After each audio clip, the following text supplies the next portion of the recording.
1857 बगावत, जंग या पहली आज़ादी की कोशिश। एक ऐसा साल जिसने ब्रिटिश एम्पायर को पहली बार ये एहसास दिलाया कि हिंदुस्तान पर हुकूमत करना इतना आसान नहीं। लेकिन सवाल ये है कि 1857 असल में था क्या?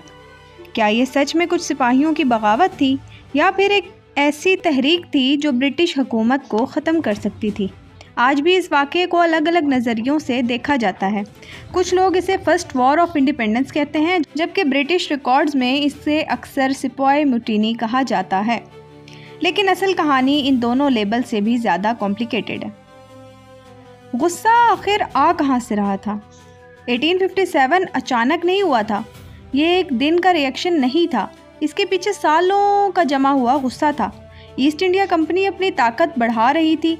मुख्तलिफ रियासतों पर कंट्रोल हासिल किया जा रहा था। ब्रिटिश पॉलिसीज़ ने कई तबकों को मुतासिर किया। कुछ नवाब अपनी सियासी ताकत खो रहे थे, कुछ ज़िम्मेदार इकोनॉमिक प्रेशर महसूस कर रहे थे, और आम लोग भी कई इलाकों में नए टैक्स सिस्टम और एडमिनिस्ट्रेटिव चेंजेस से परेशान थे। यानी 1857 सिर्फ एक वजह से नहीं हुआ, ये कई प्रॉब्लम्स का कम्बिनेशन था। एक कार्टरेज जिसने आग लगा दी। 1857 के शुरुआती स्पार्क का ताल्लुक ब्रिटिश इंडियन आर्मी से था। नई एनफील्ड राइफल्स के कार्टरेजेस के बारे में अफवाह फैली कि उन पर जानवरों की चर्बी लगी हुई है। बहुत से हिंदू और मुस्लिम सिपाहियों के लिए ये मजहबी तौर पर इंतहाई सेंसिटिव मसला था। जब सिपाहियों ने इन कार्टरेजेस के इस्तेमाल पर इतराज़ किया तो टेंशन और बढ़ गई, और फिर मीरत में बगावत शुरू हुई। 10 मई 1857 सिपाही उठ खड़े हुए और दिल्ली की तरफ बढ़ गए। दिल्ली, जो कि पुरानी सल्तनत का सिंबल था। बागी सिपाही दिल्ली पहुंचे। वहां उन्होंने मुग़ल बादशाह बहादुर शाह जफ़र को अपना सिंबल बनाया। ये फैसला सिर्फ सियासी नहीं था, इसका एक इमोशनल मतलब भी था। मुग़ल सल्तनत की पावर असल में पहले जैसी नहीं रही थी, लेकिन दिल्ली अब भी अथॉरिटी और लेजिटिमेसी का सिंबल थी। बागियों के लिए बादशाह एक निशानी था कि वो किसी बड़ी ताकत के नाम पर लड़ रहे हैं। सिर्फ सिपाही नहीं, और भी लोग शामिल हुए। 1857 को सिर्फ आर्मी रिबेलियन कहना भी मुकम्मल तस्वीर नहीं देता। मुख्तलिफ इलाकों में सिपाही शामिल हुए।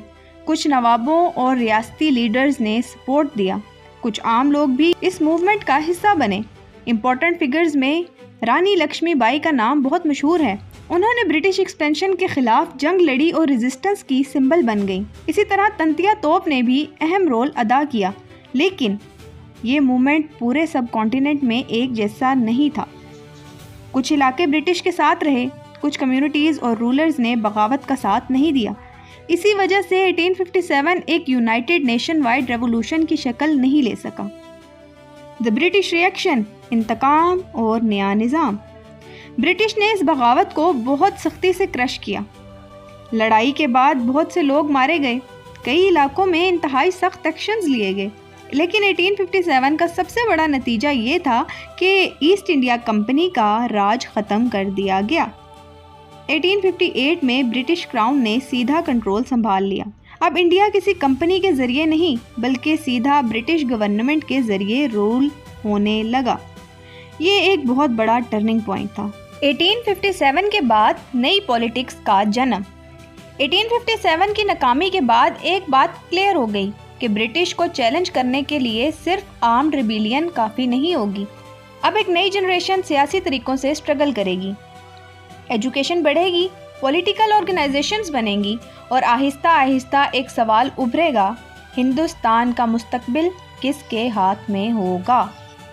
इसी सवाल का जवाब ढूंढते हुए आने वाले डेकेड्स में इंडियन नेशनल कांग्रेस का क़याम होगा। मुस्लिम पॉलिटिकल आइडेंटिटी की नई डिबेट्स शुरू होंगी, और आखिरकार वो सियासी मूवमेंट जन्म लेगा जो पाकिस्तान के क़याम तक पहुंचेगा। 1857 ने ब्रिटिश को हिला दिया, लेकिन उन्हें गिरा नहीं सके।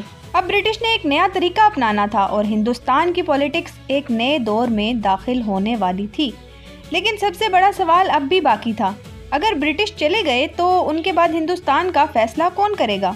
मेजॉरिटी, कम्युनिटीज़ या एक नया सियासी समझौता? 1857 के बाद ब्रिटिश एम्पायर ने एक नई बात समझ ली थी कि सिर्फ तलवार से किसी मुल्क पर हमेशा हुकूमत नहीं की जा सकती। इसीलिए उन्होंने अपना तरीका बदला। नया एडमिनिस्ट्रेटिव सिस्टम, नई एजुकेशन पॉलिसीज़, नए कानून और सबसे अहम पॉलिटिकल कंट्रोल। लेकिन इसी दौर में एक और चीज़ जन्म ले रही थी, पॉलिटिकल अवेयरनेस। लोग अब सिर्फ हुकूमत बर्दाश्त नहीं करना चाहते थे, वो पूछना चाहते थे हम पर फैसला कौन करता है, हमारी आवाज़ कहाँ है।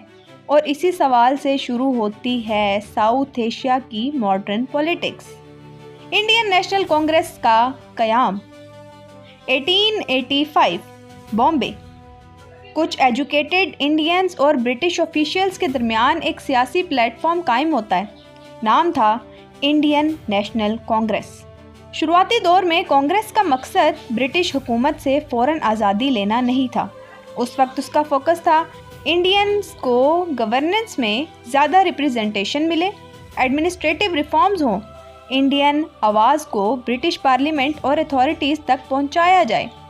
कांग्रेस के पहले लीडर्स अक्सर कॉन्स्टिट्यूशनल तरीक़ों पर यकीन रखते थे, लेकिन वक्त के साथ इस प्लेटफॉर्म की सोच भी बदलती गई। एक सवाल, क्या सबकी आवाज़ एक जैसी थी? यहाँ से कहानी का एक इम्पॉर्टेंट पहलू शुरू होता है। ब्रिटिश इंडिया सिर्फ एक इलाका नहीं था, ये बहुत मुख्तलिफ सोसाइटीज़ का मजमुआ था। मुख्तलिफ, जी हाँ, जैसे कि मजहबी कम्युनिटीज़, ज़ुबानें, कल्चर, रीजनल इंटरेस्ट्स। इसीलिए जब ये सवाल उठने लगा कि ब्रिटिश के बाद पावर किसके पास होगी, तो हर ग्रुप का जवाब एक जैसा नहीं था। कुछ लोग एक यूनाइटेड डेमोक्रेटिक इंडिया का ख्वाब देख रहे थे, जबकि कुछ मुस्लिम लीडर्स को ये कंसर्न था कि अगर सिर्फ मेजॉरिटी रूल हुआ तो मुस्लिम सियासी रिप्रेजेंटेशन कैसे प्रोटेक्ट होगी।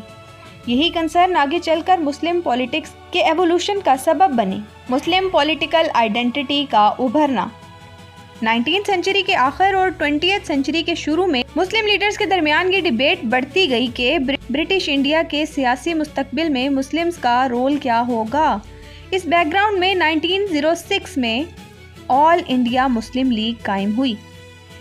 इसका इब्तिदाई मकसद मुस्लिम कम्युनिटी के सियासी इंटरेस्ट को रिप्रेजेंट करना था। शुरू में मुस्लिम लीग की अप्रोच कांग्रेस से मुकम्मल टकराव वाली नहीं थी। दोनों प्लेटफॉर्म के दरमियान कोऑपरेशन के भी दौर आए। इसकी एक मिसाल लखनऊ पैक्ट 1916, जहां कांग्रेस और मुस्लिम लीग ने सियासी रिफॉर्म्स के लिए एक आर्गुमेंट किया, लेकिन पॉलिटिक्स हमेशा बदलती रहती है। जिन्नाह, एक पॉलिटिशियन का सफ़र। अब कहानी में एक बहुत अहम किरदार एंटर होता है, मोहम्मद अली जिन्नाह। जिन्नाह शुरुआत में एक बैरिस्टर और कॉन्स्टिट्यूशनल पॉलिटिशियन के तौर पर मशहूर हुए। उनका सियासी सफ़र इंटरेस्टिंग था। एक वक्त था जब उन्हें हिंदू मुस्लिम यूनिटी का सपोर्टर कहा जाता था, लेकिन 1920s और 1930s के सियासी हालात ने उनकी पॉलिटिक्स को बदल दिया। क्वेश्चंस बढ़ने लगे, पावर शेयरिंग का फॉर्मूला क्या होगा, माइनॉरिटीज़ के राइट्स कैसे प्रोटेक्ट होंगे, फ्यूचर कॉन्स्टिट्यूशन किस तरह बनेगी। यही डिबेट्स आगे चलकर बहुत गहरी पॉलिटिकल डिफरेंसेस में बदल गईं। गांधी और मैस मूवमेंट का दौर। इसी दौर में महात्मा गांधी इंडियन पॉलिटिक्स के एक बहुत बड़े लीडर बनकर उभरते हैं। उन्होंने ब्रिटिश रूल के खिलाफ मैस मूवमेंट ऑर्गेनाइज किए, non cooperation movements, civil disobedience और बाद में क्विट इंडिया मूवमेंट। गांधी का अप्रोच नॉन वायलेंस और पब्लिक मोबिलाइजेशन पर बेस्ड था। उनकी स्ट्रेटेजी ये थी कि अगर करोड़ लोग ब्रिटिश सिस्टम का कॉपरेशन बंद कर दें तो एम्पायर को चैलेंज किया जा सकता है, लेकिन हर सियासी लीडर और हर कम्युनिटी उनके तरीके और विजन से मुत्तफिक नहीं थी। एक ही वतन मगर मुख्तलिफ तस्वुर। 1940 के करीब आते आते हिंदुस्तान के मुस्तकबिल के बारे में दो बड़े सियासी विजन सामने आ चुके थे। एक तरफ एक यूनाइटेड इंडिया का आइडिया और दूसरी तरफ मुस्लिम सियासी सेफ गार्ड्स और फिर अलग होमलैंड का डिमांड। 1940 में मुस्लिम लीग ने लाहौर रेजोल्यूशन पास की। ये रेजोल्यूशन आगे चलकर पाकिस्तान मूवमेंट के लिए बहुत अहम बन गया, लेकिन उस वक्त भी ये सवाल मौजूद था, क्या ये सिर्फ निगोशिएशन का प्रेशर है या एक नए मुल्क का सीरियस प्लान। इसका जवाब आने वाले सालों की पॉलिटिक्स में छुपा था।